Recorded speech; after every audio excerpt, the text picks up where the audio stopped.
Riven Isles, Chapter 4. At Wit's End. Dr. Oswald easily accepted that the fastest way to contact the unadmirable Captain Clark was to visit a tavern at the sleazy West Port. It's a terrible place, Lilton West, especially at this evening hour, approaching 7 o'clock. A place of nightmares. Having lived a sheltered life, this is how Simon put it after witnessing my gawking, I had never before seen a drunk man. Here I can point them out, plain as I might point out a woman with a beard. Peering out the carriage window, I swear I'd seen a few of those, too. There's smoke everywhere. Not all of it is tobacco. We passed on our way an opium den, a gambling den, and a gentleman's den. I'll tell you what I've learned from it all. Any sort of den is a place to avoid. When the carriage at last comes to a stop, I can't help but feel reluctant to step out. A crew of men stumble along, singing in songs slurred beyond recognition. A band of toothless women lift their skirts right there in the street. A tall, hunched man stalks the cobbled stones, and I can't help but fear that there's nothing seemly beneath the long black coat he's wrapped in. Simon places a marker in his book and closes it. Tucking it under his arm, he steps onto the street and mutters something about diseases. Dr. Oswald dismounts from the other door. I choose to exit on his side. He sticks out like a sore thumb, more so than Simon in his tweed and corduroy.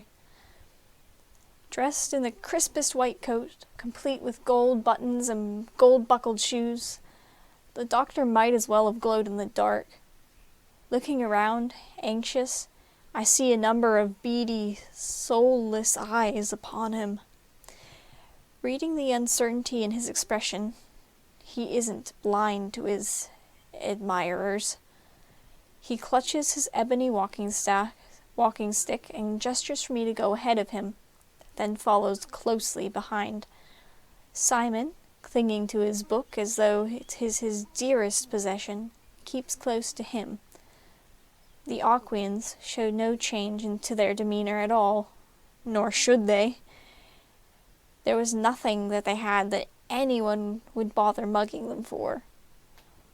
The rowdy tavern guests seemed to silence upon our entry, but only for a moment.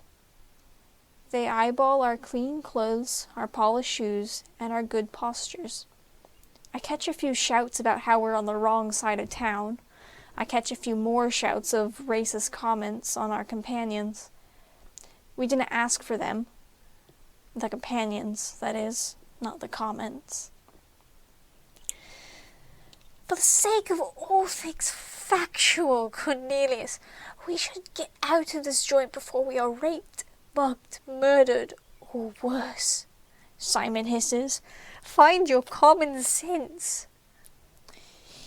If you feel so inclined, Simon, returns the doctor calmly, you may wait in the carriage.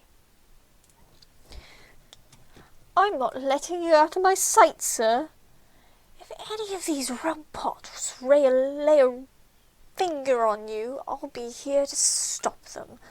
But that doesn't change facts. You should have just sent a letter. This is not a good place to be for people like us, and not for a boy either. Dr. Oswald stops walking. He tightly grips Simon's upper arm and pulls him close. He whispers to his assistant. Something important and urgent by the delivery of it. It makes me feel a spike of jealousy to be unincluded. Their eyes meet, and they look serious. Then they look at me. In unison, just like that. What is it? I ask, and my voice whines. Don't go running off anywhere, Simon orders pointedly, as if he expects that I would. Then they both just carry on walking, and I get pushed along with them. I huff and assure, heatedly and under my breath, that I won't go running off anywhere because I am not a child, and I understand that it would be a terrible thing to be lost here. What's more, I am as much a part of this endeavor for our captain as either of these older men, and I am no more likely to run off than they are. I clamber onto a stool at the bar. Dr. Oswald and Simon stand over me. I don't look for the fish people. The doctor hails the bartender, a gruff-looking man who seems not to have decided whether to shave or to grow a beard, with his whiskers at an odd sort of halfway. "Evening, sir," greets the doctor. The bartender grunts. "Would you be so kind as to point us to one Hank Clark?" The man wheezes, and I'm sure that it's a laugh. "Clark? You don't seem like his type." He directs a stuggy finger to the noisiest, most crowded area of the tavern. "He'll be over there." He doesn't linger to answer further questions, lumbering to the other end of his bar to serve a newcomer. "Very helpful," Simon blandly remarks. I purse my lips. The area in question is jam-packed with people of various levels of sobriety, dancing and hooting and singing and strumming a variety of instruments.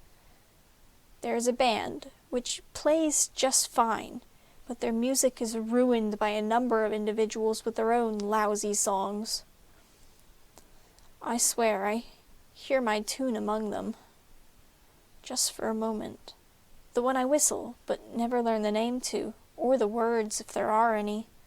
"We'll listen for his name, or call it ourselves," decides Dr. Oswald, with strong resolve. And so, we follow the tap of his walking stick across the bar. Even he has no interest in walking through the crowd, so our path skirts around it, to a balcony that overlooks a pen of pigs. There are 2 men fast asleep in the mug. "Drunks," Simon sneers, "are disgusting." I hold onto the railing and gag at the smell. How could they bear to sleep in that? Simon grabs me by my bandana and drags me along. He may not be kind, but at least he isn't allowing me to be lost. "Time for some shut-eye, eh, Clark?" laughs a voice from among the chaos. The 3 of us freeze in our tracks. The fish people get a little too close for comfort. "Not I," says a short, stumbling man. He barely seems capable of keeping his eyes open. "Ah, have pity, Smoky," says a sailor on a stool, leant against a beam with a banjo in hand. He strums the banjo tunelessly. "Throw him over." The next thing we know, the little man, Clark, is lifted by 2 lean sods. They carry him, to his protest, to where we stand in the way. Simon, I guess, senses some sort of danger, and thrusts me in front of him like a shield. Clark grabs me by the shirt, and I, shocked, begin to tremble. "Ah, let the lad go, Clark," drawls one man. "He ain't gonna save you," chuckles the other. Clark doesn't let me go. His facial expressions go by one after the next, as if he can't decide what sort of mood to be in. Then he hiccups, and he covers my shirt in bile. I holler and hit him until he releases me. The men carrying him roar with laughter and throw Clark over into the mud. I start to hyperventilate, my arms raised as I try to decide what to do with myself now. I can feel the vomit through my shirt. Dr. Oswald, expression tight with his own distaste, passes me a handkerchief. I do what I can with it, but all that means is I get the chunks off. I suddenly have an overwhelming desire to go home, any home. I discard the sullied handkerchief in the pig pen. While I moan, Simon peers over the balcony. He doesn't touch the railing. His lip curls. "So, We found the great Captain Clark, still set on this vagabond, Doctor. Not so much, mutters the Doctor. Thank Lord. Leaning against the beam beside us, the man with the banjo erupts into laughter. Choking on his drink, he coughs and laughs and coughs and laughs. Captain Clark, he hoots, slapping his knee. You're looking for Captain Hank Clark. He pounds his chest and swigs from his bottle. Ceasing the coughing, the patronizing guffaws continue. That's not him! Not even close! Dr. Oswald ogles the sailor, who looks to have spent some time in the pig pen himself. His faded blue naval trench coat is browned with mud. His face is filthy. There's cloth tied around his palms, and much of his long hair is loose from the pink ribbon at the back. I beg your pardon? The sailor rises, banjo dangling from one hand, bottle from the other. He separates us, prodding Simon and the fish people to one side, and the Doctor and I to the other, as if too exhausted to find another place to look over the balcony. He chuckles again, then makes a sound as if he's going to puke. He doesn't. The hand with the bottle hangs over and points. That's Clark Cheney. He's far from being a captain. I don't know what you'd call him. Deckhand, maybe, if even. He snorts and turned around, leaning his back and elbows on the railing. I wouldn't hire him. He eyes each of us in turn. Strange lot you are. What's a band of misfits like yourselves doing in the West End, eh? You'll get mugged if you don't watch yourselves. Are you armed? Yes, says both Dr. Oswald and Mr. Woods. They look at each other in surprise, as if neither knew the other were carrying weapons. I, for one, didn't know. The sailor laughs again. That's cute. What are you? He waves his bottle at the Doctor, then the Professor. Some sort of medical man? A teacher here, maybe? A Boy Scout down here? I huff and protest, but he carries on over me. Fish people in dire need of a fresh water by the smell of 'em. What's she got a buoy for? So that's what Brutwig's ball was. Could you point us to Captain Hank Clark? I ask. I could, but I don't feel like he'd be impressed. He studies Dr. Oswald. You look like the leader here. Did Marky send you? The Doctor folds his hands over the bulb on his walking stick. We received a recommendation from the harbour master. The man spits over his shoulder and moseys toward the crowded dance floor. Ha! Marky doesn't recommend me to anyone, that much I know. I'm a last resort. He glances back, cooing. What happened, Doc? Did Marky run out of captains for you? Pity. I think if he recommended one Hank Clark, he would have also recommended you send a letter. At least I get to decide what impression to make that way. Too late now. Like what you see, gents. With another laugh, he disappears into the bustle of awful dancers. Wait! Cries Dr. Oswald, starting after. Simon simply stares, as do I. The Doctor doesn't get far before he comes back to us, flustered. Sorry. We blink at each other, and open and close our mouths like fish. That was him. That was our man, Dr. Oswald whispers in belief, and now I've lost him. Simon swallows and nervously strokes the spine of his book. How did he know who we were? He said I was a teacher, and you were a medical man, and he was spot on.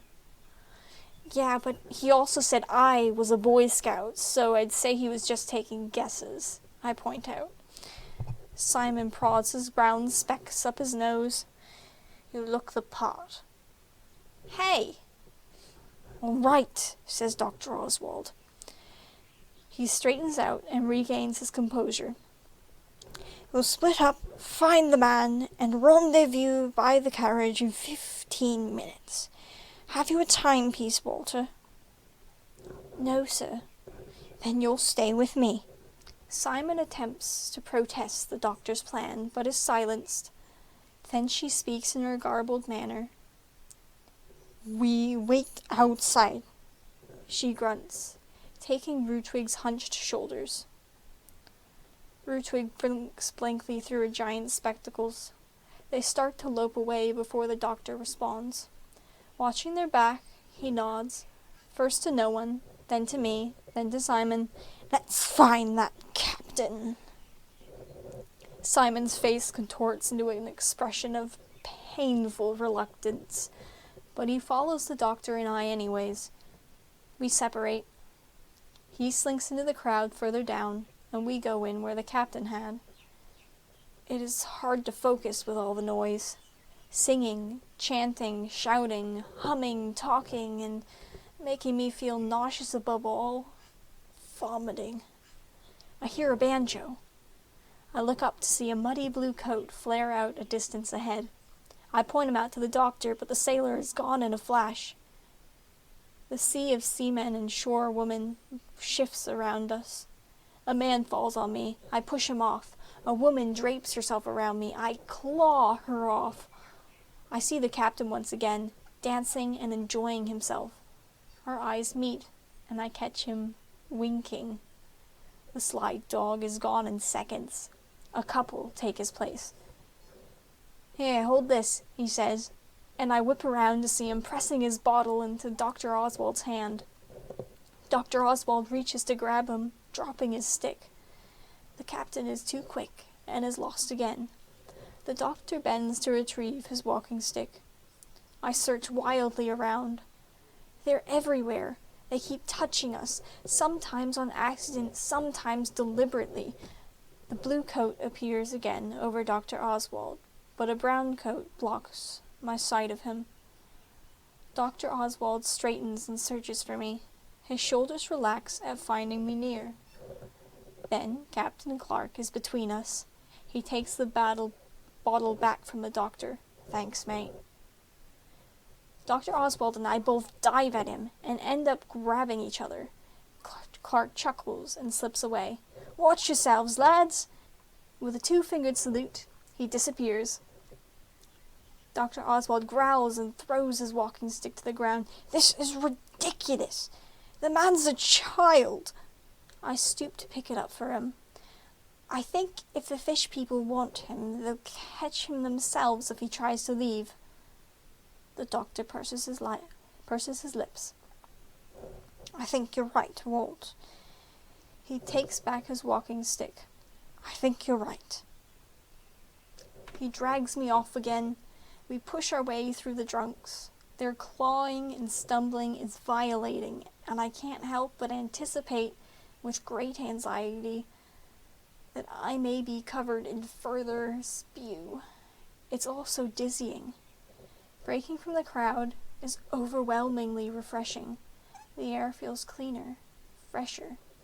The alcohol and smoke is a tad less concentrated. There, calls the doctor, his finger flying to point at the blue coat of Captain Clark as it flutters at the door. He stumbles to chase the man, as though drunk himself. I stagger after him. It is impossible to tell if my motive is to catch the sailor, catch the doctor, or simply catch a fresh breath outside this godforsaken tavern. We break out into the open, and there's our man, slumped on the porch against a railing stanchion. His left eye is twitching, the Auquins standing over him with spikes on the hands for all out to see. The captain raises his bottle and lifts his gaze to us. The whites of his eyes are spiderwebbed with purple venom. He tries to laugh, but it comes out choked, like a gag. "You got me," he croaks. The doctor frowns. "Your eyes." Then she presses her spiny hands to Clark's neck, and the purple recedes. The man rubs his eyes. I'm drunk, he moans, slamming the back of his head against the wood. I could see that. I don't approve. And I don't appreciate being poisoned. He snatches up his banjo and leaves the bottle where it is. It's just about empty. He grabs onto the fence and awkwardly hauls himself up. I take pity and help him. I'd felt the fish people's poison. It was disorienting. We aren't in control of the fish people. I apologize. Auquians? Dr. Oswald corrects. The captain shoos me away and drapes his weight over the fence. He exhales. Listen. What's your name, Doc? Oswald. Dr. Cornelius Oswald. So you are a doctor. Brilliant, he mutters. Well, listen, Dr. Oswald. I take my job very seriously, and I'd like to discuss working with you. However, I would really rather wait to do so. That's fair. Simon joins us in front of the railing, stepping clumsily out of the tavern doors. He is in so pitiful state that I feel bad for him. His glasses are crooked, his hair is ruffled, his clothing is spoiled with spilled drinks, and there's a smeared red mark on his temple where a woman's lips had been. He leers at the cornered captain, but his face is bright red, and he looks more flustered than anything. So, this is our fine captain? Really, Cornelius? He narrows his eyes at the weary drunk. How did you know I was a teacher? Did you steal my ID? No. Clark spits. He giggles. It's the way you dress, Teach. And you're carrying a book on diseases, which isn't an ordinary thing. Just an observation. Everything he says comes out smiling, slurred. Clever, I remark. Simon huffs, indignant. Thank you, kid. Captain beams. He closes his eyes and hums. I'd love to stay and chat, gentlemen, but Wits End isn't the place. Walk me home.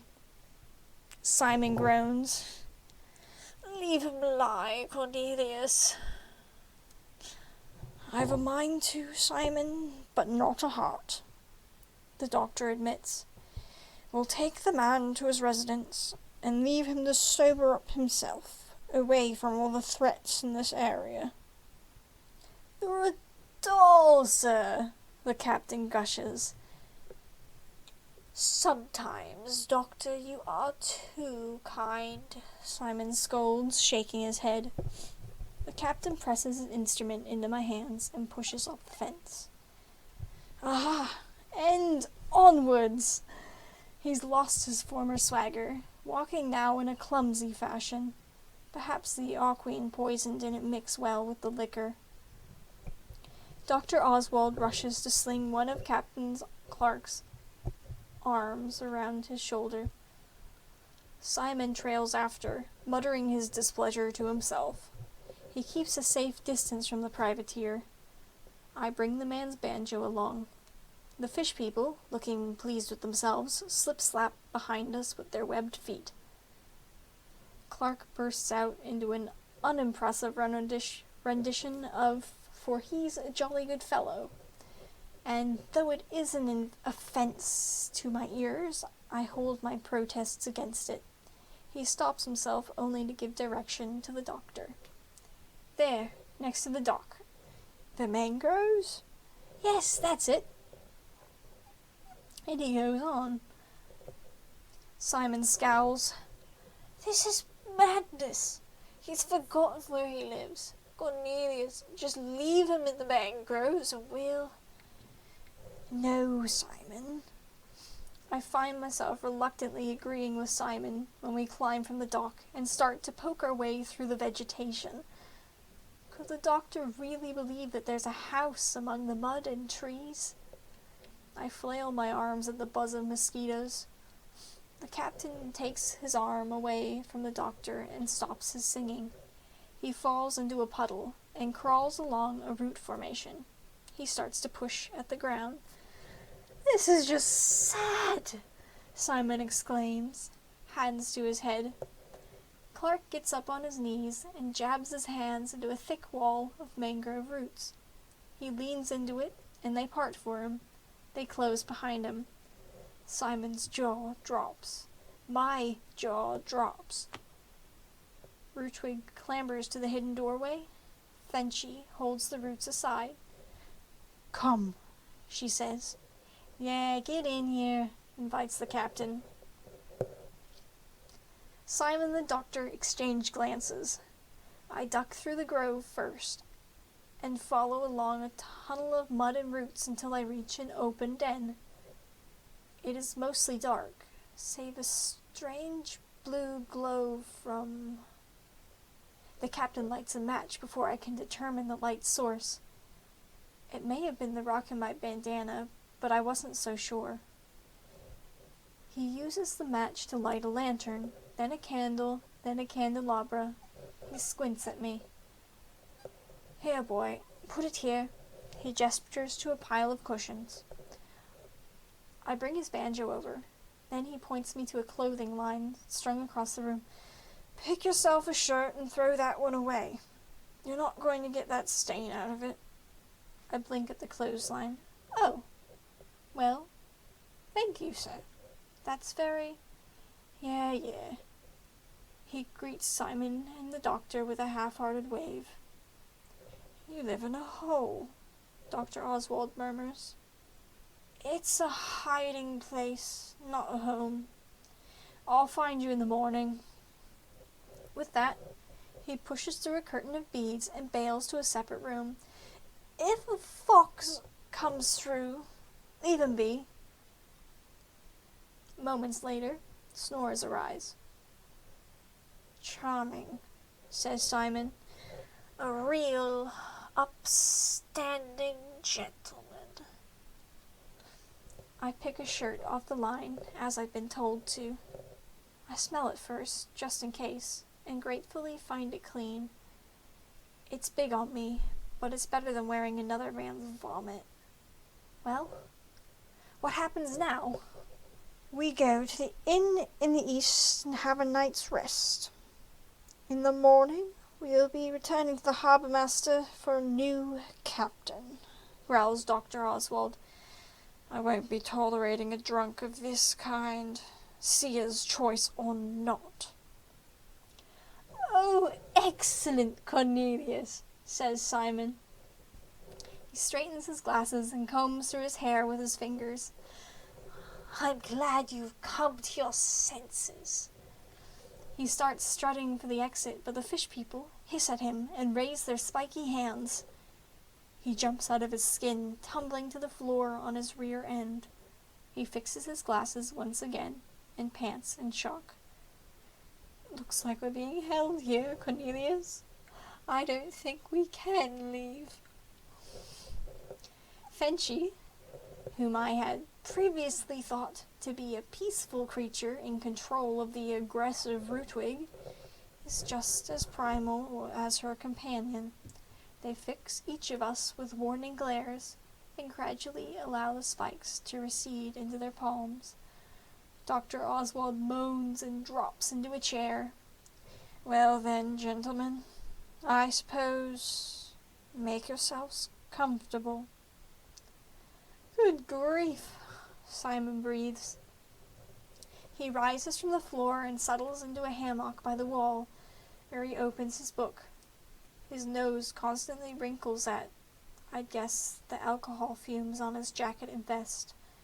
I swallow and toss my old shirt into what I assume to be a sink. Then, I too find a place to settle for the night.